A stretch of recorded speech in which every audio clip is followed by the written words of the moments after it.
Lights on. So obviously it's been a day where it's all about Eli Manning, and it's gone back and forth, okay, and been really wild. And the reaction has been just overwhelming, okay? It really has. People stunned by the Giants and what they did as far as this year. Now, Carl Banks, Mons gave me this, tweeted, listen to this. I'm going to state this and be done. Eli Manning did not quit on his team. He did not take the easy way out, and he never bitched about what was given him. He showed up when many of these so-called pros quit on him. How about that? Now, Damon Harrison replied to Carl Banks, stop the subtweeting and put a name on it. You're in the building every day and have yet to approach anybody you thought quit. Emotional tweeting isn't good. Now, Damon Harrison, who's a good player. He hasn't had the year he had last year. He had a great year last year. But he's a good player. And I don't think anybody's accused him of quitting at any point, okay? But there have been guys on that defense that you didn't need to be really a genius to realize you weren't getting any effort out of them, okay? And if you need Carl to do that, I'm sure he'll put his name on the guys for you. And how would you know if he didn't go to guys on the team who he thought quit? You know everything Carl Banks does? I mean, come on.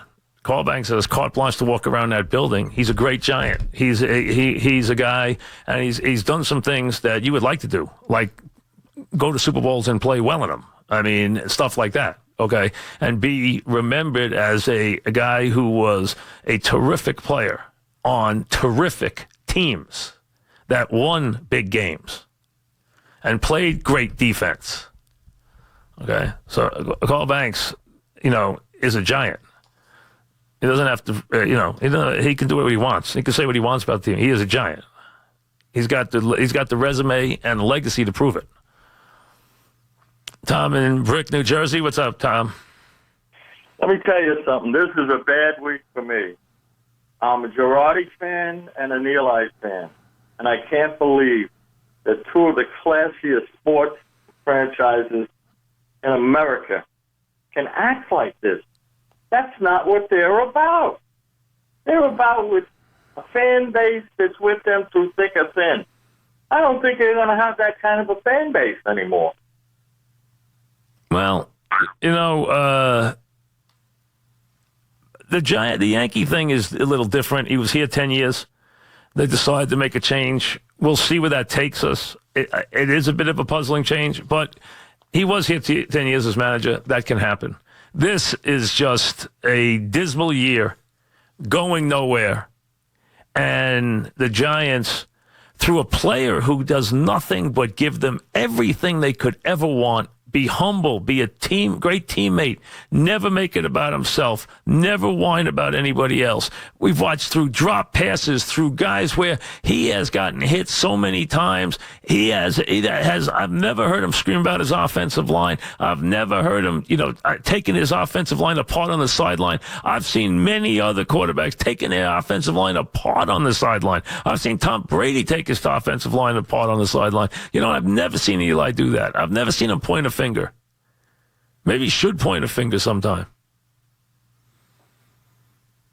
Larry in Norwalk. What's up, Larry? Mike, how are you? What's happening?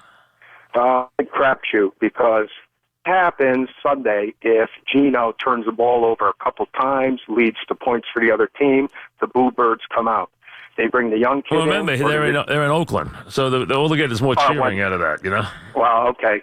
But who do they bring in? Because either way... Oh, no, wait, there's a very good chance Eli's the only other quarterback dressed this week. Okay. The coach did not say whether Webb would be dressed this week. He was asked, and he would not comment. Okay. The other thing, over the years when Geno was with the Jets, they talked about how he didn't have sufficient quarterback coaching. Now, I saw him in the preseason, and no ill will towards him. But what coaching has he gotten from the preseason to now that's prepared him for that?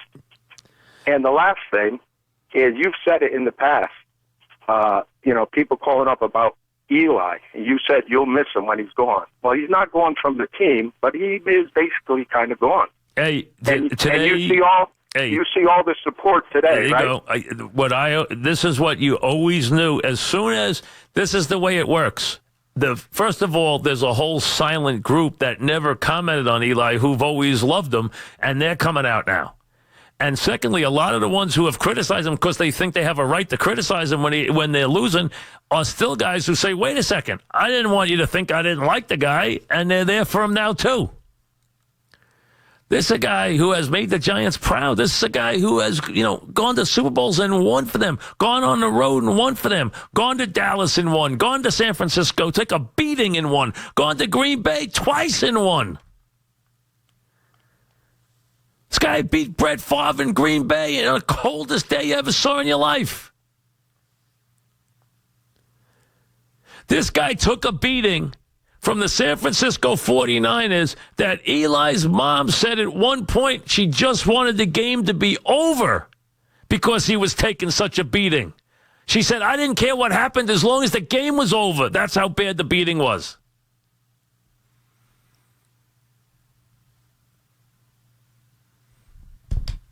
And he won all those games. And then he went to the Super Bowl against an unbeatable, undefeated team and won that game. And then for good measure, he came back and beat him again. But now, he can't start on a 2-9 Giant team.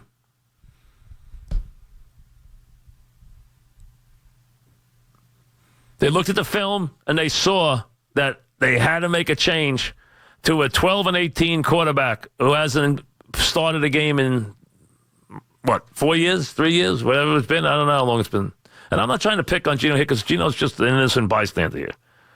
This is not about him. This is about the coach. This is about Reese. This is about Mara. This is not about Geno Smith.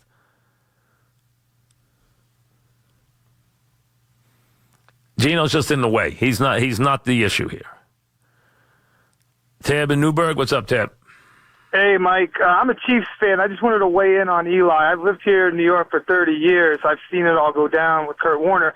But here's what follow me here. I'm thinking that Archie Manning saw Peyton Manning got hurt, doesn't want the same thing to happen to Eli, and they want to make sure if they're going to trade him next year, they want him healthy. So I really think that if Mara signed off on this, where this is going. What is your point? Who got the coach? Who got the coach to decide to change the quarterback? You just keyed in on this. His mom was worried he was going to get killed. That wasn't this team. That wasn't this year. But what I'm saying is they don't. Wait a second. He did. Wait a second. Earth to Tab. The coach went to him and told him he's playing Geno Smith. Well, they're not going to tell you their plans. They're going to tell you what they want. Tab. Come on now. Wait a second. Eli now quit. You're telling me Eli decided he didn't want to play anymore? I mean, come on now. Like I said, Earth to Tab. Come back to us. Frank in Massapequa. What's up, Frank? Mike, I am so upset and disappointed today. I would have stayed on hold 4 hours to talk to you today, Mike. You had the line of the afternoon, Mike, when you said the Giant organization lost class today. My class is something we had an abundance of. I'm 57 years old, Mike. All right? I sat through this disgusting season, and who would have thought on a Tuesday afternoon it could get even worse and more disgusting than it is. Everybody knows, Mike, that this season lays at the feet of Reese and McAdoo. And the most hurtful part, Mike, and you called it a month ago, you said Mara would have to okay this. He put the bow on it, and, Mike, that's what hurts the most as a Giant fan. I understand. It does hurt. I'm surprised John Mara did this. He did. You heard him say today, you heard the head coach say that the owner signed off on this. Signed off on benching Eli Manning in this season. Put that to see the other quarterbacks and tell you this and send this message out that the best chance the Giants have to win is with Geno Smith, not with Eli Manning. That was the message today. This gives us the best chance to plan and win the game this week. That is your message from a 2-9 coach. Now, we've all seen Geno Smith play. We've all seen Eli Manning play. We understand that there's not a lot of help around them these days on the offensive line, at wide receiver. We understand what the predicament is. But in what world does Geno Smith's career give you a better chance to win the game than Eli Manning's? This is scapegoating at its highest level. Phil and Shirley, what's up, Phil? What's up, Mike? If the Giants had a QB with any thought of the future, then this decision isn't what's going on today. Everyone can take it and they can understand, okay, they're going to see what they got in the future. But when he goes out and says that, that's embarrassing. I heard somebody earlier call and say, they're trying to lose. That's the only obvious thing that has to be, that they're just trying to cover up the situation. You can't go out and say that Geno Smith gives you a better chance. I know nothing about the game of football compared to hundreds of thousands of people who were in the game forever.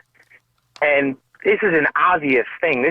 This is probably the biggest joke I've ever heard. This is embarrassing, and they have turned the 2-9 season into something even worse. Because now everybody's saying, what has happened to the Giants? What has happened to them? What are they thinking about? How do they sign off? Listen, a desperate coach can do desperate things, but how do they sign off on this? Jerry Reese, this is what is best for the franchise right now. In what possible way?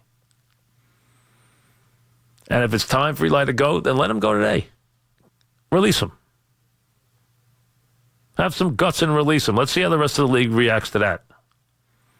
Not on your life will they do that. Anthony in East Hanover. What's up, Anthony? Mike, I am so disgusted. I've literally been dreading this day. I'm 28, and I've been dreading this day since Eli entered the league because I knew how special we had it. And for years, I used to tell people, especially during the mid-2000s when people would especially be clamoring to push Eli and Tom, for that matter, as well, out at that point. I always used to tell people, you better be careful, be grateful for what you have, because one day it's going to be gone, and you might not ever, and you probably will never have it as good as we did have it with Eli. And it's frustrating. The fact that they said that they have a better chance to win is just baffling to me. And they ought to be ashamed of themselves, Mike. And when I say they, specifically Jerry Reese and a little bit Mara himself, but mostly Reese, it's not just this year, Mike. They've been disrespecting Eli Manning the last number of years now of how this man's been treated. And honestly, Jerry Reese has been living off of this man. Jerry Reese would not be a GM with the New York Football Giants if he didn't have those two wins. If he didn't have those two Super Bowls, he wouldn't be here. Those two Super Bowls have made up for the fact he's had some terrible drafts and he has botched a lot of draft picks, but he's had that resume where it's been two Super Bowl wins. Those Super Bowl wins came courtesy of Eli Manning and the defense. I'm not taking anything away from the defense. It's not a one-man team by any stretch, but he's your quarterback. He made big plays, and he was the guy in the fourth quarter of those games. And in the game, as big a game as the Giant franchise has played in since 1958, when the Colts broke their heart. In a game that really brought football into the modern era. They played a game against an unbeaten, and a lot of people thought unbeatable, Patriot team. And in that fourth quarter, Eli Manning was 9 for 14 with 152 yards and 2 touchdowns in the fourth quarter of that Super Bowl game against an unbeaten team. He brought the Giants from behind, and he was 9 of 14 for 152 and 2 touchdowns in the fourth quarter of that Super Bowl. If he never did anything else, that game would be enough. That fourth quarter would be enough.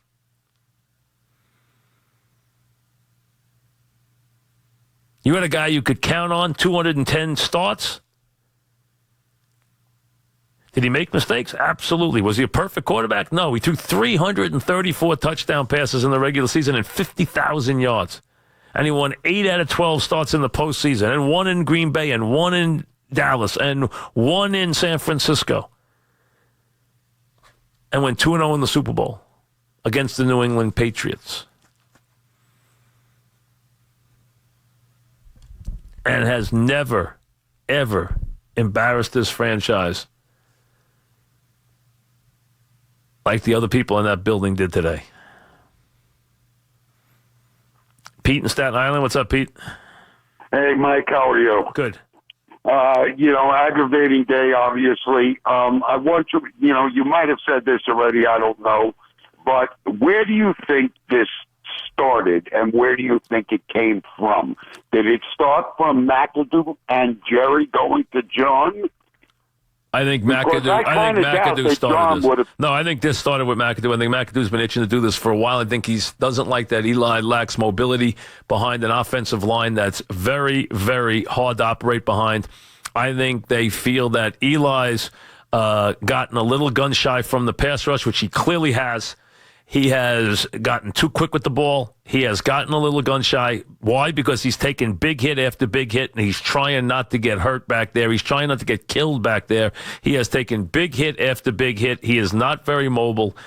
And they've also taken the offense away from him because, they've taken away with the offensive line and inefficiencies and the way they want to call the game, his ability to throw the deep ball has always been a strength of his, and they have not used that the way they used to use it, where they used to use it a lot. I mean, they used to be criticized for using it too much back in the days of Gilbride, but you know what? That was Eli's strength to play that way. He was always looking to make the big play and throw the deep ball. That's who he was. He's always been a big deep ball thrower, and the bottom line is they've played against his strengths with McAdoo. First year he had good stats with McAdoo, but he's played against his strengths with McAdoo. McAdoo has underappreciated him and has sniped at him for the last 2 years, and he never returned fire. And he was in a position to return fire anytime he wanted. He is a legendary figure in this franchise. He is an iconic figure in this franchise. McAdoo's nothing in this franchise. He's an iconic figure. He could have let McAdoo have it anytime he wanted. He never, ever did that. And McAdoo has let Beckham walk all over him. Decided to take it out on Eli whenever he could, but he never went near Beckham. And that was part of the issue. I kept hearing that the other players like, wait a second. Now when Beckham's down, now this guy's going to get tough with us after he did nothing to Beckham? This is a guy who, when asked what he thought about Beckham making a statement, an outrageous statement, that kicking off from the 5-yard line is what the price you would pay for his artistry on the field, said, how about we talk about the good plays he made? That's how he treated him. Which is why the deep backs, when they were hit with discipline, said, wait a second, what's this discipline stuff? You didn't discipline Beckham. Why are you disciplining us?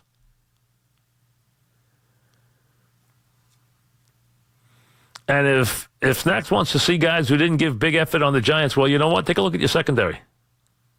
Collins aside, for the most part. But take a look at your secondary through the games, and I think you'll be able to find the culprits.